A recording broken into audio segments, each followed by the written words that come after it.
Pembelajaran akuntansi perbankan kali ini akan membahas topik akuntansi tabungan. Adapun materi yang akan disampaikan meliputi 1. Pengertian tabungan, 2. Akuntansi pembukaan tabungan, 3. Akuntansi tabungan, 4. Pembukaan tabungan, 5. Setoran tabungan, 6. Penarikan tabungan, 7. Perhitungan bunga tabungan. Materi ini nanti akan disampaikan oleh Aditya Pratama, Muklas Nur Ardiansah, Ridwan Fatur Rahman, dan Reza Ramadan. Pembelajaran ini diselenggarakan di program studi pendidikan akuntansi Fakultas Ekonomi Universitas Negeri Jakarta. Selanjutnya, mari kita saksikan penayangan oleh pemateri berikut ini. Terima kasih.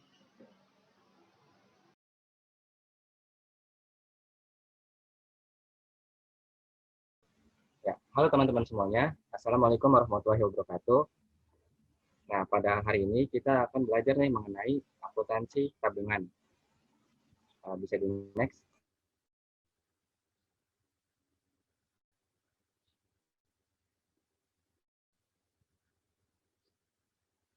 Kita akan membahas, yaitu yang pertama ada saya sendiri, Ridwan Fatur Rahman.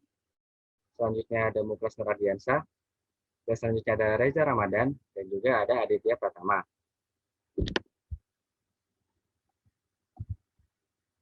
Nah, sebelum kita memulai tentang akuntansi tabungan, pertama kita harus tahu nih, apa itu tabungan? Nah, teman-teman, tabungan itu apa sih? Tabungan itu adalah menurut Undang-Undang Nomor 10 Tahun 1998 tentang perbankan adalah simpanan yang penarikannya hanya dapat dilakukan menurut syarat tertentu yang disepakati, tetapi tidak dapat penarikan dengan cek, bilet giro, dan atau alat lainnya yang dipersamakan dengan itu. Nah, lalu penarikan tabungan itu melalui apa saja sih? Nah, dalam melakukan penarikan terhadap rekening tabungan, sarana yang dapat digunakan untuk menarik rekening tabungan diantaranya yang pertama itu adalah buku tabungan. Yang kedua adalah slip penarikan. Yang ketiga adalah ATM. Dan terakhir adalah sarana lainnya, misalnya dengan formulir transfer. Bisa di next. Nah, setelah kita membahas apa itu tabungan, lalu kita akan membahas mengenai akuntansi tabungan itu. Nah, akuntansi tabungan adalah pencatatan semua penarikan dan juga pemindah bukuan. Nah, yang pertama saya bahas adalah mengenai akuntansi pembukaan tabungan. Next.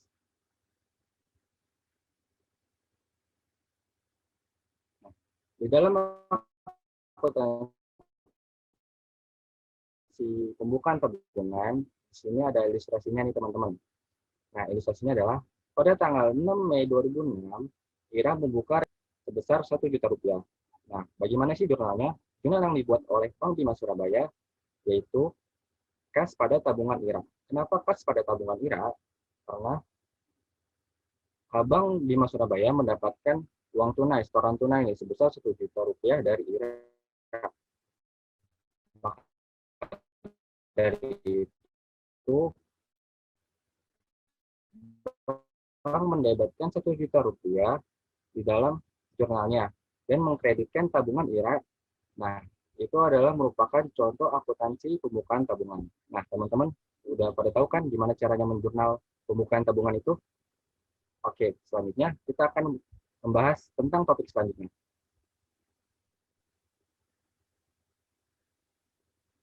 Oke, selanjutnya di sini kita akan sama-sama membahas mengenai akuntansi penyetoran tabungan. Nah, di dalam akuntansi penyetoran tabungan ini ada dua, yaitu ada setoran tunai dan juga ada setoran non-tunai. Yang pertama, kita akan membahas mengenai akuntansi setoran tunai. Namun sebelum itu, sebelum kita kepada ilustrasi yang ada di gambar ini, saya akan menjelaskan terlebih dahulu mengenai apa sih itu setoran tunai. Setoran tunai itu merupakan setoran yang dilakukan oleh nasabah secara langsung ke bank dengan menyetorkan uang tunai kepada bank. nanti bank akan memeriksa jumlah uang yang disetorkan dan membandingkannya dengan jumlah angka yang tertera pada slip setoran bila benar. Maka akan dicatat selanjutnya di dalam pembukuan bank. Nah, di sini ada ilustrasi yang dapat kita sama-sama pelajari mengenai akuntansi setoran tunai. Pada tanggal 11 Mei 2006, Ira setor uang tunai ke Bank Bima Surabaya sebesar 6 juta rupiah untuk menambah saldo rekeningnya. Maka untuk membuat jurnalnya pada tanggal 11 Mei 2006, kas pada tabungan Ira sebesar 6 juta. Kenapa kas pada tabungan? Karena di sini kan Ira melakukan penyetoran kepada bank, otomatis kas di banknya akan bertambah dan otomatis juga tabungan Ira bertambahnya di kredit. Seperti itu. Selanjutnya di sini akuntansi setoran non tunai, di mana akuntansi setoran non tunai ini dibagi menjadi dua, yaitu pemindah bukuan dan juga setoran clearing. Yang pertama kita akan membahas mengenai akuntansi setoran non tunai pemindah bukuan, di mana pemindah bukuan ini merupakan aktivitas yang dilakukan oleh bank atas perintah nasabah untuk memindahkan dana dari satu rekening ke rekening lain dalam bank yang sama. Misalnya, pemindahan dana dari rekening tabungan ke rekening giro dan atau sebaliknya. Nah, selanjutnya kita akan biar lebih memahami lagi, di sini ada ilustrasi yang disajikan. Pada tanggal 8 Mei 2006, Anton memindah bukukan rekening tabungannya di Bank Bima Surabaya sebesar 5 juta rupiah untuk keuntungan rekening tabungan atas nama Ira, nasabah Bank Bima Surabaya. Kemudian di tanggal 10-nya, 10 Mei 2006, Benny mengirimkan dana sebesar 10 juta dengan mendebit rekening tabungannya di Bank Bima Jakarta untuk rekening tabungan Ira, nasabah Bank Bima Surabaya. Maka jurnal yang akan dibuat dalam akuntansi setoran non tunai pemindah bukuan ini pada tanggal 8 Mei 2006, yang pertama, jurnalnya adalah tabungan Anton pada tabungan Ira sebesar 5 juta. Karena di sini kan Anton memindah bukan rekening tabungannya di Bank Bima Surabaya kepada rekening tabungan Ira. Maka yang didebitnya adalah tabungan Anton dan juga yang dikreditnya adalah tabungan Ira. Selanjutnya di tanggal 10 Mei 2006, itu kan Benny mengirimkan dana sebesar 10 juta dengan mendebit rekening tabungannya di Bank Bima Jakarta untuk rekening tabungan Ira. Maka jurnal yang akan dibuat adalah rekening antar kantor cabang Jakarta pada tabungan Ira sebesar 10 juta rupiah. Selanjutnya di sini adalah akuntansi setoran non tunai dengan setoran clearing, di mana kita ketahui setoran clearing ini merupakan setoran non tunai yang dilakukan oleh nasabah dengan menyerahkan warkat, cek atau biliat giro bank lain untuk keuntungan rekening tabungan. Setoran clearing ini dicatat pada saat warkat tersebut telah dapat ditagihkan kepada bank yang menerbitkan warkat.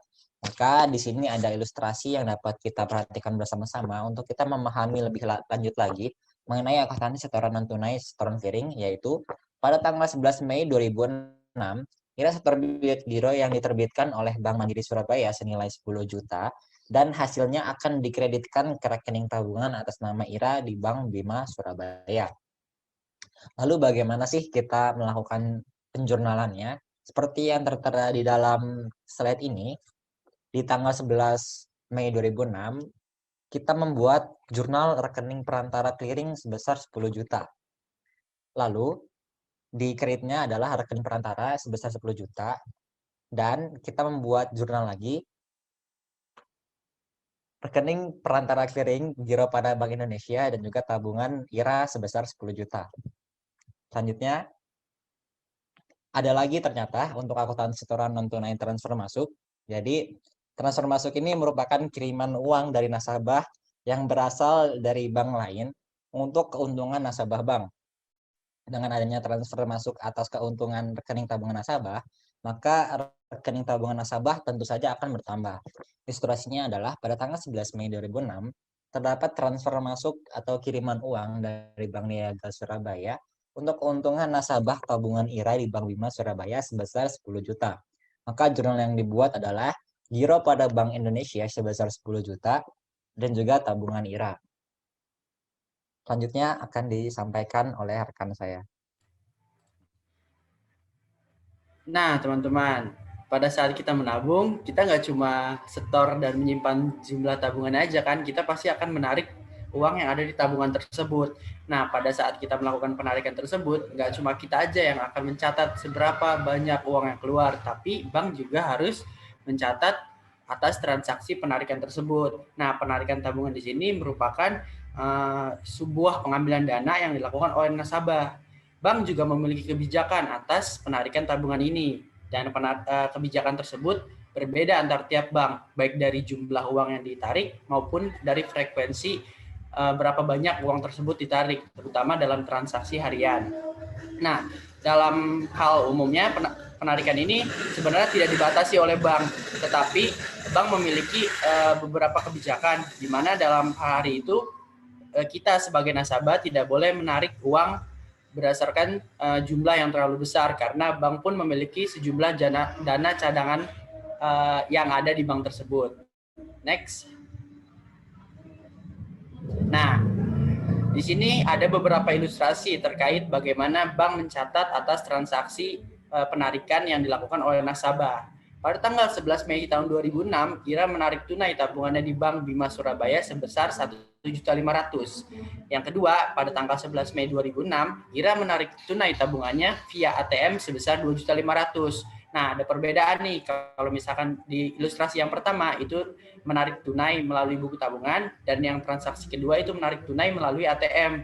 Dan pada ilustrasi yang ketiga, pada tanggal 11 Mei 2006, Ira menarik tunai tabungannya via ATM Bank BNI Surabaya sebesar 2 juta dan dikenakan biaya sebesar 5.000. Next.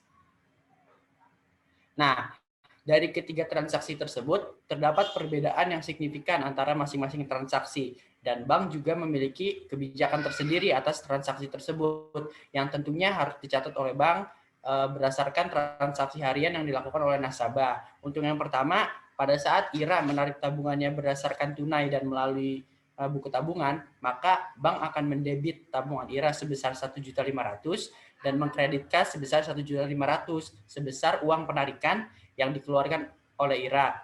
Dan yang kedua, walaupun transaksinya sama penarikan, tapi ada perbedaan metode dari penarikan tersebut, di mana Ira menarik uang sebesar 2.500.000 namun melalui mesin ATM, bukan melalui mesin tabungan. Maka bank tetap mendebit tabungan Ira sebesar 2.500.000, namun bank mengkredit kas yang ada di akun bank bukan berdasarkan kas umum, tapi berdasarkan kas yang ada di ATM. Itulah kenapa bank akan menjurnal sebagai tabungan Ira pada debit dan kas ATM pada kredit sebesar 2.500.000. Dan yang ketiga, perbedaan yang cukup signifikan adalah di mana Ira menarik uang di ATM-nya, namun dengan menggunakan ATM yang berbeda, bukan menggunakan ATM Bank Bima Surabaya, tapi Ira menarik di ATM Bank BNI Surabaya, yang mana terjadi perbedaan antara dua jenis bank namun dengan cabang yang sama. Maka dari itu, bank mencatat dengan mendebit tabungan Ira sebesar 2.500.000, di mana 5.000 ini adalah biaya administrasi yang dikenakan karena ada perbedaan bank antara Bank BNI dan Bank Bima Surabaya, di mana Ira menabung. Dan dikreditkan giro pada Bank Indonesia, karena transaksi antar dua bank yang berbeda pasti akan berpengaruh terhadap jumlah giro Bank Indonesia. Next. Nah, selain penarikan tunai, ada juga penarikan yang dilakukan secara non-tunai. Nah, penarikan non-tunai ini di mana penarikan tabungan yang dilakukan dengan menggunakan sarana lain selain dari buku tabungan dan ATM. Nah, biasanya untuk akuntansi penarikan non-tunai ini dibedakan menjadi dua. Yang pertama pemindah bukuan, dan yang kedua transfer keluar. Kita akan bahas yang pertama nih, terkait akuntansi penarikan non-tunai dari jenis pemindah bukuan. Nah, untuk lebih jelas, kita akan menggunakan dua ilustrasi yang nantinya akan dicatat oleh bank. Untuk ilustrasi yang pertama, pada tanggal 13 Mei tahun 2006, Ira memindah bukuan dana yang berasal dari debit rekening tabungannya sebesar 1 juta, dipindahkan untuk keuntungan rekening giro PD Yudhistira di Bank Bima Surabaya. Dan untuk ilustrasi yang kedua, pada tanggal 14 Mei tahun 2006, Ira memindahkan dana yang berasal dengan mendebit rekening tabungannya sebesar 2 juta, dipindah bukukan untuk keuntungan rekening tabungan atas nama Dian di Bank Bima cabang Semarang. Next. Nah, dari kedua transaksi tersebut terdapat perbedaan, di mana di transaksi pertama itu menggunakan bank yang sama, dan yang transaksi kedua menggunakan bank yang berbeda. Untuk transaksi yang pertama, Yang mana ilustrasinya tadi kan Ira memindah bukukan dana yang berasal dari rekening debit tabungannya sebesar 1 juta ke Bank Bima Surabaya tapi melalui giro. Maka dari itu bank mencatat tabungan Ira di debit sebesar 1 juta sebesar jumlah uang yang dikeluarkan oleh Ira untuk dipindahkan ke giro Yudhistira sebesar 1 juta. Maka dari itu bank mengkreditkan akun giro Yudhistira sebesar 1 juta sebagai bentuk penambahan dari tabungan yang dikeluarkan oleh Ira. Dan untuk transaksi yang kedua, bank mendebit tabungan Ira sebesar 2 juta, namun Bank Bima Surabaya hanya mengkredit akun RAK cabang Semarang atau rekening antar kantor cabang Semarang, karena terdapat perbedaan bank yang mana Ira mentransfer dari Bank Bima Surabaya, namun rekening tujuannya di Bank Bima Semarang. Untuk itu, Bank Bima Semarang juga perlu mencatat sejumlah uang yang diterima dari Bank dari Bank Surabaya sebesar 2 juta dengan akun RAK cabang Surabaya sebesar 2 juta dan mengkredit tabungan Dian sebesar 2 juta karena terdapat penambahan atas transfer dari tabungan Ira sebesar 2 juta. Next. Dan yang terakhir, akuntansi penarikan non tunai namun melalui transfer keluar. Nah, untuk ilustrasinya sendiri kita bedakan menjadi dua. Yang pertama, pada tanggal 15 Mei tahun 2006, Ira mentransfer dana dengan mendebit rekening tabungannya di Bank Bima Surabaya sebesar 500.000, kemudian dikirimkan keuntungan lunak nasabah Bank Surya Putra cabang Surabaya dengan biaya transfer 5.000 secara tunai. Dan pada tanggal 15 Mei tahun 2006, Ira mentransfer dana dengan mendebit rekening tabungannya sebesar 2 juta untuk dikirimkan ke Happy nasabah Bank Permata Surabaya. Biaya transfer 5.000 dan dengan didebit rekening tabungannya. Next. Nah, untuk akuntansinya kurang lebih sama dengan pemindahan bukuan. Namun di sini dilakukan secara transfer keluar. Yang pertama tadi terkait transfer dengan bank yang sama. Maka dari itu Bank Bima Surabaya hanya mendebitkan akun Ira sebesar 500.000 dan giro pada Bank Indonesia sebesar 500.000 juga dikredit dan mendapatkan komisi pendapatan sebesar 5.000. Dengan begitu, bank mencatat jumlah pendapatan yang diterima kas sebesar 5.000 dan pendapatan komisi transfer sebesar 5.000. Dan untuk transaksi yang kedua, karena terdapat perbedaan cabang antar Bank Bima, maka bank wajib mencatatnya menggunakan rekening antar kantor, di mana bank mendebitkan tabungan Ira sebesar 2.005.000 dan RAK cabang Jakarta sebesar 2 juta dan juga pendapatan komisi transfer 5.000. Karena transaksi antar cabang terjadi, maka dari itu Bank Bima Jakarta juga perlu mencatat atas uang yang diterima dari Bank Bima Surabaya dengan mencatat RAK cabang Surabaya di debit sebesar 2 juta dan giro pada Bank Indonesia sebesar 2 juta. Jadi terdapat perbedaan antara transfer ke bank lain dalam wilayah clearing yang sama dengan transfer ke bank di luar wilayah clearing yang sama.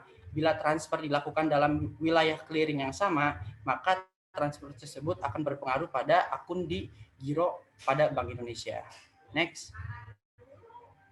Nah, untuk selanjutnya akan dijelaskan oleh rekan saya, Aditya. Oke, terima kasih Reza.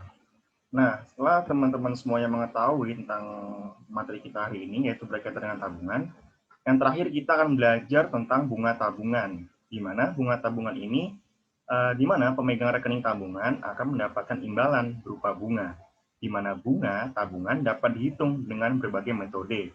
Di antaranya nih, seperti metode saldo terendah, rata-rata harian, dan terakhir menggunakan metode harian.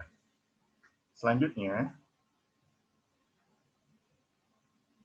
nah, untuk lebih memahami tentang bunga tabungan, di sini ada ilustrasi mengenai perhitungan bunga tabungan, di mana saldo rekening tabungan Ira per 31 Maret 2006 sebesar 10 juta. Bunga bulan Maret setelah pajak 100.000, transaksi yang terjadi di Bank Bima Surabaya pada bulan April 2006 sebagai berikut. Yang pertama nih, tanggal 1 April 2006, Ira setor tunai sebesar 5 juta dan mendapat kiriman uang dari PT Bank Bima Cabang Malang sebesar 3 juta. Kemudian, pada tanggal 6 April tahun 2006, Ira menarik tunai tabungannya sebesar 2 juta. Kemudian, tanggal 11 April, Ira store cek yang diterbitkan oleh Bank Bima sebesar 1 juta. Dan untuk keuntungan rekening tabungan Ira, cek tersebut efektif pada hari ini. Kemudian, pada tanggal 21 April 2006, Ira menerima kiriman uang dari bank lain sebesar 5 juta untuk keuntungan rekening tabungannya. Dan pada tanggal 28 April, debit rekening tabungan untuk membayar angsuran kredit sebesar 2.500.000. Dan pada tanggal 30 April 2006, beban administrasi ATM sebesar 5.000. Dari transaksi di atas, bunga pada bulan April 2006 sebesar 10% per tahun dan pajak 20%. Maka besarnya tabungan Ira adalah selanjutnya. Nah, berikut adalah jurnal yang dibutuhkan untuk transaksi di atas adalah sebagai berikut. Pada tanggal 10 bulan 4 tahun 2006, maka pencatatan jurnalnya adalah kas pada tabungan Ira sebesar 5 juta, kemudian RAK pada cabang Malang pada tabungan Ira sebesar 3 juta. Kemudian pada tanggal 6, jurnalnya adalah tabungan Ira pada kas sebesar 2 juta, kemudian pada tanggal 11, rekening giro pada tabungan Ira sebesar 1 juta. Selanjutnya. Nah, selanjutnya pada tanggal 21 April dikarenakan Ira menerima kiriman uang dari bank lain sebesar 5 juta, maka jurnalnya adalah giro pada BI pada tabungan Ira sebesar 5 juta. Kemudian pada tanggal 28, rekening tabungan untuk membayar angsuran kredit sebesar 2.500.000, maka jurnalnya adalah tabungan Ira pada beban kartu kredit sebesar 2.500.000. Kemudian yang terakhir yaitu pada tanggal 30 adanya beban administrasi ATM sebesar 5.000, maka pencatatannya adalah tabungan Ira pada beban administrasi ATM sebesar 5.000. Kemudian selanjutnya, nah, berikut adalah laporan mutasi tabungan per 30 April 2006. Jadi, pada dasarnya, laporan mutasi tabungan ini merupakan salah satu bagian dari metode saldo rata-rata harian, di mana metode saldo rata-rata harian ini merupakan perhitungan bunga yang didasarkan pada besarnya saldo rata-rata harian, sehingga dasar perhitungannya mempertimbangkan saldo tabungan setiap hari. Nah, untuk mempermudah membedakan antara perhitungan bunga dengan menggunakan metode saldo terendah dan saldo rata-rata harian, maka berikut adalah laporan mutasi tabungan. Yang seperti yang kita lihat, pada tanggal 1 diasumsikan saldo awal yaitu 10 juta. Kemudian adanya bunga bulan Maret tahun 2006 sebesar 100.000, otomatis akan menambah saldo dari pihak bank sebesar 10.100.000. Kemudian pada tanggal 1 April, Ira melakukan setoran tunai sebesar 5 juta. Otomatis akan menambah saldo dari bank sebesar 15.100.000. Kemudian adanya kiriman uang nih sebesar 3 juta. Otomatis akan menambah saldo dari bank sebesar 18.100.000. Kemudian pada tanggal 6 terjadi penarikan tunai sebesar 2 juta. Otomatis pihak bank akan mencatat transaksi ini pada mutasi kolom debit, sehingga terjadi pengurangan ataupun penurunan dari saldo yang dilakukan oleh bank sebesar 16.100.000. Kemudian pada tanggal 11 adanya setoran clearing sebesar 1 juta, di mana setoran clearing ini akan menambah saldo dari pihak bank sebesar 17.100.000. Kemudian adanya transfer masuk sebesar 5 juta akan menambah 22.100.000. Kemudian pada tanggal 28 adanya pembayaran angsuran kredit yang dicatat oleh bank pada mutasi saldo debit sebesar 2.500.000. Otomatis hal ini akan mengurangi saldo dari pihak bank sebesar 19.600.000. Dan yang terakhir, pada tanggal 30, adanya beban ATM yang harus dibayarkan oleh Ira sebesar 5.000. Otomatis dicatat oleh bank yaitu sebesar 19.595.000. Kemudian selanjutnya, nah, berikut adalah perhitungan dari metode saldo terendah, teman-teman. Jadi ada saldo terendah tabungan Ira yang awalnya sebesar 10 juta. Mengapa kita ambil 10 juta? Karena pada dasarnya, pada metode saldo terendah ini, besarnya bunga tabungan hitung dari jumlah saldo terendah pada bulan laporan. Seperti yang kita ketahui, pada laporan mutasi tabungan tentunya saldo terendah Ira terjadi pada saldo awal, yaitu pada tanggal 1, yaitu berjumlah 10 juta. Jadi, dengan menggunakan saldo terendah, maka bunga tabungan dapat dihitung sebagai berikut. di mana bunga tabungannya sebesar 10%, kemudian pajak yang dikenakan yaitu 20%.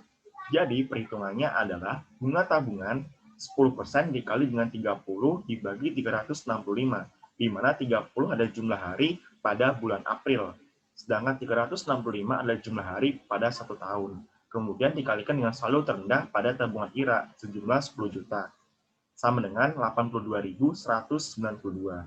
Kemudian adanya pajak 20% dikalikan dengan hasil dari bunga tabungan sebesar 82.192, yaitu sebesar 16.438. Yang hasil akhirnya adalah bunga tabungan dikurangi dengan pajak, yaitu 65.754. Tentunya, dari perhitungan di atas, maka jurnal yang dibuat oleh Bank Bima Surabaya sebagai berikut.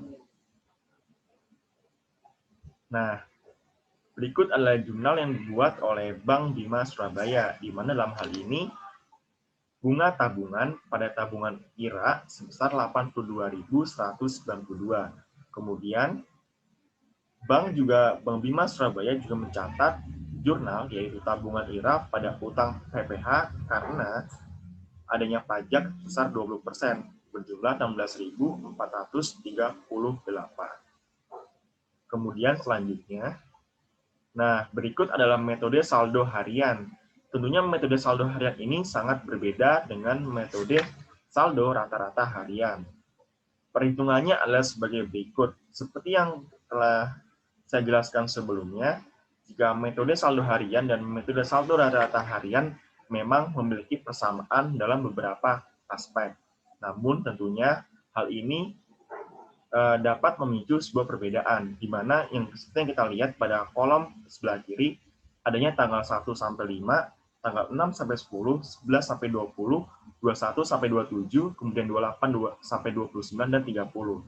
Di mana perhitungan hari ini didasarkan atas dasar transaksi yang dilakukan, di mana pada tanggal 1 April 2006 IRA melakukan transaksi, kemudian IRA baru melakukan transaksi lagi pada tanggal 6 April.